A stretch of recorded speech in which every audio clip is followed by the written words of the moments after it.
Good morning ಮಕ್ಕಳೇ. ಎಲ್ಲರಿಗೂ ಇವತ್ತಿನ ಒಂದು ಗಣಿತದ ಕ್ಲಾಸಿಗೆ ಸ್ವಾಗತ. ಇವತ್ತಿನ ಒಂದು ವಿದ್ಯಾಶಕ್ತಿಯ ಗಣಿತದ ಕ್ಲಾಸಲ್ಲಿ ನಾವು ಮೂರನೇ ಚಾಪ್ಟರ್ ದತ್ತಾಂಶಗಳ ನಿರ್ವಹಣೆ ಏನಿದೆ ಅಲ್ಲ ಅದ್ರ ಬಗ್ಗೆ ಚರ್ಚೆ ಮಾಡೋಣ ಅಂತ.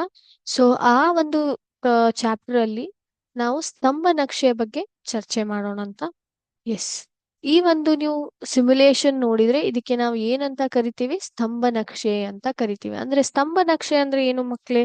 ಕೊಟ್ಟಿರುವಂತಹ ದತ್ತಾಂಶಗಳನ್ನು ನಾವು ಸ್ತಂಭದ ಮೂಲಕ ಚಿತ್ರೀಕರಿಸಿದ್ರೆ ಅಥವಾ ತೋರಿಸಿಕೊಟ್ರೆ ಅದನ್ನ ಅರ್ಥ ಮಾಡ್ಲಿಕ್ಕೆ ಪ್ರಯತ್ನ ಮಾಡ್ಕೊಂಡ್ರೆ ಅದಕ್ಕೆ ನಾವು ಸ್ತಂಭ ನಕ್ಷೆ ಅಂತ ಕರಿತೀವಿ. ಹೌದಾ?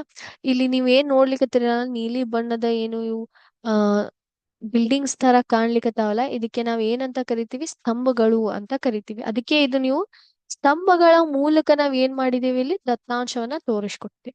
ಈ ಒಂದು ಸ್ತಂಭ ನಕ್ಷೆ ಎದ್ರ ಬಗ್ಗೆ ಹೇಳಲಿಕ್ಕತ್ತದ? Temperature of the following week ಅಂದ್ರೆ ಒಂದು ವಾರದ ಹವಾಮಾನದ ಸ್ಥಿತಿ ಏನಿದೆ ಅಂತ ತೋರಿಸ್ಕೊಡ್ಲಿಕ್ಕತ್ತದ. ಸೋಮವಾರ ದಿನ ಎಷ್ಟು ಡಿಗ್ರಿ ಇದೆ? 25. ಮಂಗಳವಾರ ದಿನ 33 ಡಿಗ್ರಿ ಟೆಂಪರೇಚರ್ ಇದೆ. ನಂತರ ಬುಧವಾರ ದಿನ 39, ಗುರುವಾರ ದಿನ 35, ಶುಕ್ರವಾರ ದಿನ 37, ನಂತರ ಶನಿವಾರ 40 ಡಿಗ್ರಿ 40 ಡಿಗ್ರಿ ಟೆಂಪರೇಚರ್ ಇದೆ. ಹೌದಾ? ಈ ಒಂದು ಸ್ತಂಭಗಳು ಏನ್ ಹೇಳಿಕೊಡತ್ತದಂದ್ರ ನಮಗೆ ಹವಾಮಾನದ ಪರಿಸ್ಥಿತಿ ಯಾವ ರೀತಿ ಇರಬಹುದು ಪ್ರತಿದಿನ, ಅದು ಒಂದು ವಾರಕ್ಕೆ ನಮ್ಗೆ ಇದು ತೋರಿಸ್ಕೊಡ್ಲಿಕ್ಕತ್ತದ. ಇದಕ್ಕೆ ನಾವ್ ಏನಂತ ಕರಿತೀವಿ? ಇದು ಆಕ್ಸಸ್. ಆಕ್ಸಸ್ ಏನನ್ನ ಹೇಳಲಿಕ್ಕತ್ತದ? ಟೆಂಪರೇಚರ್ ಅನ್ನ ಹೇಳಲಿಕ್ಕತ್ತದ. ನಂತರ ಇದು ಏನಿದೆ, ಈ ಒಂದು ಗೆರೆ ಏನಿದೆ, ಇದಕ್ಕೆ ಆಕ್ಸಸ್ ಅಂತ ಕರಿತೀವಿ. ಇದು ದಿನಗಳನ್ನ ತೋರಿಸ್ಕೊಡ್ಲಿಕ್ಕತ್ತದ. ಸರಿನಾ? ಈಗ ಇದರಲ್ಲಿ ಒಂದಿಷ್ಟು ನಾವ್ ಏನ್ ಮಾಡೋಣ? ಪ್ರಯತ್ನ ಮಾಡೋಣ. ಎದ್ರದಂದ್ರೆ ಚೇಂಜಸ್ ಬದಲಾವಣೆ ಮಾಡ್ಲಿಕ್ಕೆ ಪ್ರಯತ್ನ ಮಾಡೋಣ ಅಂತ. ಇಲ್ಲಿ ನಾನು ಕೊಟ್ಟಿರುವಂತ ಟೆಂಪರೇಚರ್ ಅನ್ನ ಬದಲಾಯಿಸ್ಲಿಕ್ಕೆ ಪ್ರಯತ್ನ ಮಾಡ್ಲಿಕತ್ತೀನಿ. 25 ಇದ್ದಿದ್ದನ್ನ 35 ಮಾಡ್ತೀನಂತೆ. 33 ಇದ್ದಿದ್ದನ್ನ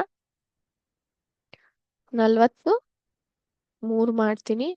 ನಂತರ 39 ಇದ್ದಿದ್ದನ್ನ ಏನ್ ಮಾಡೋಣ? 29. ಈ ಮೂರು ಸಂಖ್ಯೆಗಳನ್ನ ಬದಲಾಯಿಸಿನಿ. ಇದು 3 ಬದಲಾಯಿಸೋದಿಲ್ಲ, ಅದೇ ರೀತಿ ಇಡೋಣ ಅಂತ. ಸೊ ಎಂಟರನ್ನ ಪ್ರೆಸ್ ಮಾಡಿದೆ. ಇಲ್ಲಿ ನೀವು ಗಮನಿಸಿದ್ರೆ ಸೋಮವಾರ ದಿನ ಮೊದಲಿಗೆ 25 ಡಿಗ್ರಿ ಇತ್ತು, ಈಗ ಎಷ್ಟಾಗಿದೆ? 35 ಆಗಿದೆ.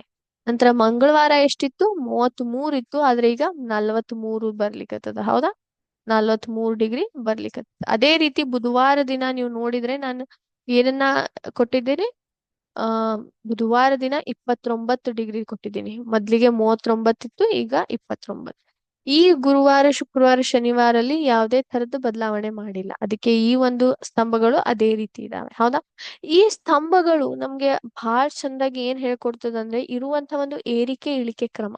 ಇಲ್ಲಿ ನೀವು ದತ್ತಾಂಶಗಳನ್ನ ಬಹಳ ಚೆನ್ನಾಗಿ ಒಂದಕ್ಕೊಂದ್ರ ಜೊತೆ ಕಂಪ್ಯಾರಿಸನ್ ಮಾಡ್ಬೋದು. ಯಾವ ದಿನದಲ್ಲಿ ಹೆಚ್ಚಿಗೆ ಹವಾಮಾನದ ಅಥವಾ ಹೆಚ್ಚಿಗೆ ಡಿಗ್ರಿ ಇದೆ? ಮಂಗಳವಾರದ ದಿನ ಇದೆ. ಹೌದಾ? ಇದು ನಮ್ಗೆ ಬಹಳ ಚಂದಾಗ ಗೊತ್ತಾಗ್ತದೆ. ಬುಧವಾರ ದಿನ ಏನಿದೆ? ಅತಿ ಕಡಿಮೆಯಾದ ಒಂದು ಟೆಂಪರೇಚರ್ ಇದೆ, ಡಿಗ್ರಿ ಇದೆ, ಅಂದ್ರೆ ಬರೀ 29 ಡಿಗ್ರಿ ಇದೆ. ಹೌದಾ? ಸೊ ನಿಮ್ಗೆ ಇಲ್ಲಿ ಏರಿಕೆ ಇಳಿಕೆ ಕ್ರಮ ಬಹಳ ಚಂದಾಗಿ ನಾವು ಬರೀ ಸ್ತಂಭಗಳನ್ನ ನೋಡುವುದರಿಂದನೇ ಗುರ್ತಾ ಹಿಡಿಬಹುದು. ಯಾವ್ದ್ರಲ್ಲಿ ಹೆಚ್ಚಿಗೆ ಟೆಂಪರೇಚರ್ ಇದೆ, ಯಾವ್ದ್ರಲ್ಲಿ ಕಡಿಮೆ ಇದೆ. ಇದರಿಂದ ನಮ್ಗೆ ಕಂಪ್ಯಾರಿಸನ್ ಮಾಡ್ಲಿಕ್ಕೆ ಬಹಳ ಈಸಿ ಆಗ್ತದೆ.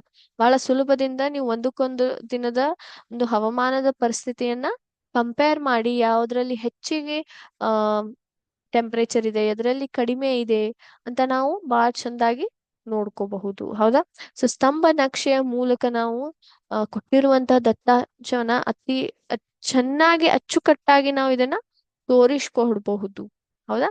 ಸೊ ಇವತ್ತಿನ ಕ್ಲಾಸ್ ಇಲ್ಲಿಗೆ ಸ್ಟಾಪ್ ಮಾಡ್ತೀನಿ ಮಕ್ಕಳೇ. ಮುಂದಿನ ಕ್ಲಾಸ್ ಅಲ್ಲಿ ಒಂದು ಹೊಸ ವಿಷಯ ಮೂಲಕ ನಿಮ್ಗೆ ಮತ್ತೆ ಸಿಗ್ತೀನಿ. ಥ್ಯಾಂಕ್ ಯು ಮಕ್ಕಳೇ. ಜೈ ಹಿಂದ್, ಜೈ ವಿದ್ಯಾಶಕ್ತಿ.